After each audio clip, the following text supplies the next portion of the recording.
Hoje a gente mergulha direto no capítulo 21 do livro de Jó. É uma parte, assim, que levanta umas questões bem atuais, né? Sobre justiça, sofrimento e por que às vezes o mundo parece funcionar de um jeito meio torto. Aqui, Jó está respondendo aos amigos e olha, a visão dele é angustiante. Hum, A pergunta principal que Jó joga na roda é assim, desconcertante mesmo. Por que os perversos continuam vivos? E não só vivos, né? Envelhecem e ainda ficam mais poderosos. é verdade. Ele não fica só na teoria, ele descreve a cena, sabe? Os filhos deles, bem de vida, estabelecidos, as casas seguras, sem medo de nada. E aquele castigo de Deus que os amigos tanto falam, parece que não chega neles. É. É um contraste que ele pinta que é fascinante e ao mesmo tempo perturbador. Ele detalha mesmo a vida boa dos ímpios, quase assim com lupa, né? Como assim? Ah, os rebanhos que eles se multiplicam, sabe? Touro cobrindo vaca, parindo, sem aborto, tudo dando certo. Os filhos deles dançando, fazendo festa, com música, Vida boa mesmo. passam os anos numa boa, tranquilos, e na hora de morrer, descendo para a sepultura em paz. Tipo uma vida completa e sem grandes traumas aparentes. E o que deixa a gente mais chocado, talvez, é que essa prosperidade toda acontece apesar deles falarem para Deus assim, na cara dura. Fica longe, não queremos saber dos teus caminhos. Quem é esse todo-poderoso para a gente servir?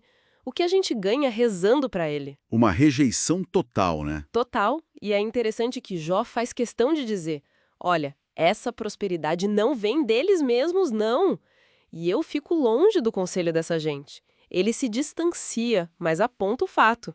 Exato. E essa aparente, sei lá, indiferença divina, né?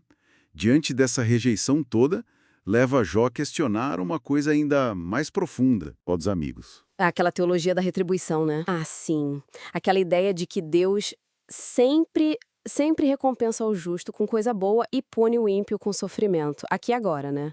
Nesta vida. Isso. Essa é a ideia que Jó está combatendo com a realidade que ele vê. É. E ele pergunta, quase com ironia, né? Tá, mas quantas vezes a gente vê a lâmpada do perverso se apagar de verdade? Quantas vezes a desgraça cai em cima deles? Uhum. Ele sabe o que os amigos vão dizer. Ah, mas Deus guarda o castigo para os filhos. Só que isso não serve para Jó. Não o consola. E aqui o argumento fica mais pessoal, mais lógico do ponto de vista humano mesmo. Ele insiste, né? Para a justiça fazer sentido, para ser sentida como justiça, ela tinha que pegar o próprio cara que fez o mal. Em vida. Claro. Que o próprio ímpio sofra o castigo, para ele aprender, ele diz. Que os olhos dele vejam a ruína chegando. Faz sentido, né? Total. Ele questiona. O que adianta punir depois que o cara morreu ou punir a família? O que importa para ele a família que ficou se os meses de vida dele já acabaram? É como se dissesse, justiça tardia ou transferida perde o sentido, perde a força moral para quem está vendo a injustiça acontecer agora. E Jó não para aí, ele vai além. Lembra que Deus é soberano, que julga até os anjos. Então, quem somos nós para ensinar a Deus?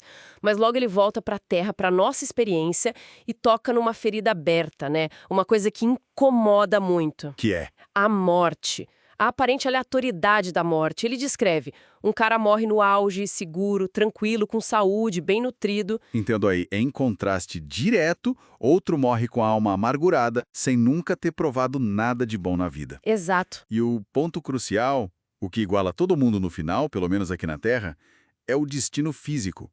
Os dois acabam juntos no pó e os vermes cobrem eles. Pesado. Muito! Essa imagem brutal da morte coloca todo mundo no mesmo nível. Justo, injusto, rico, pobre, pelo menos no que a gente consegue ver, né? Isso desafia de novo a ideia de que tem uma separação clara baseada na moralidade antes de morrer. E aí ele se vira para os amigos, né? Diz que sabe direitinho o que eles estão pensando, as acusações escondidas. Ele meio que antecipa. Vocês vão apontar para a casa do ímpio, que eventualmente cai em ruína, como prova da justiça de Deus. É aí que ele propõe quase que um teste de campo, sabe? Vão perguntar para os viajantes, ele sugere. Gente que rodou o mundo, que viu mais coisa. E o que esses viajantes diriam? Segundo Jó, eles confirmariam justamente o contrário do que os amigos acreditam. Que o mal, muitas vezes, é poupado no dia da desgraça. Escapa no dia da ira divina. Quer dizer, o oposto do esperado. Exatamente. Parece que ninguém confronta o para pelos atos dele. E pior, ele ainda tem um funeral cheio de honra. O túmulo dele é vigiado, até a terra parece leve para ele. Tem multidão acompanhando o enterro. Totalmente o oposto da vergonha e do castigo que os amigos esperariam para um ímpio.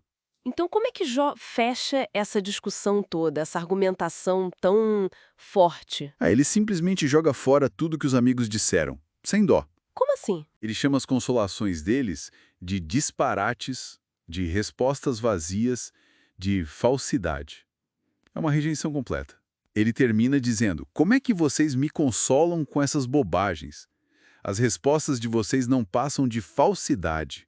Ponto final. Ele rejeita a teologia simplista deles com base na dura realidade que ele observa e sente na pele. É um final abrupto, né? E bem desafiador para a visão tradicional. E essa sensação desconfortável que o capítulo deixa na gente, né? A experiência do Jó, as observações dele, nascidas da dor e do que ele vê no mundo, desafiam qualquer compreensão fácil, qualquer fórmula pronta da justiça de Deus agindo aqui e agora. Fica a pergunta, né? Se o ímpio pode prosperar tanto assim, de forma tão clara, e o justo sofrer sem uma explicação óbvia, como é que a gente lida com essa tensão toda? Talvez a provocação final seja justamente essa, sobre os limites da nossa capacidade de entender. Jó nos força a encarar a possibilidade de que os planos de Deus, a justiça divina, talvez funcionem numa escala, numa lógica que vai além do que a gente consegue captar de imediato. A pergunta que fica ecoando, eu acho, é: será que a gente consegue conviver com esse mistério, com essa aparente desordem, sem cair no desespero ou sem simplesmente negar que exista justiça? É algo para se pensar, né?